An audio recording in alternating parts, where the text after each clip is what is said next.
Fins a 2 hores podia haver estat esperant un nounat dins d'una ambulància per a ser traslladat a l'Hospital La Fe el passat dilluns.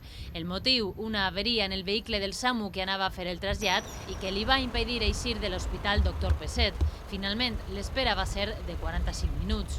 Desde que se averià hasta que va haver un altre vehicle, una altra ambulància operativa, passaren quasi 2 hores. El neonato en la incubadora sí que, sobre els 3/4 d'hora, ja van aconseguir traslladar-lo en una altra unitat.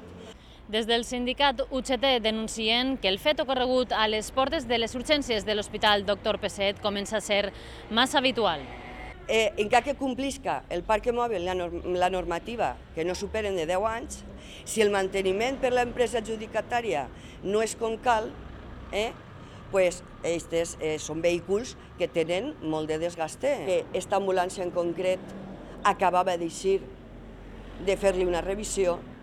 Una falta de manteniment que també afecta a la desinfecció de les ambulàncies. Asseguren que no és suficient.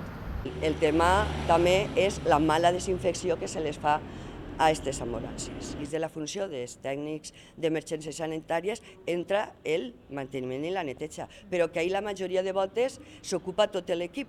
Són molt professionals. Però una cosa és netejar i altra cosa és desinfectar.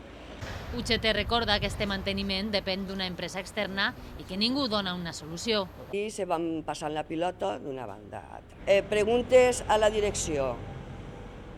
Li toca a l'empresa adjudicatària. Per part de l'empresa adjudicatària, li toca a la direcció. El sindicat defèn i agraeix la professionalitat del personal de les SAMU, sense els quals el fet del dilluns podia haver acabat en desgràcia.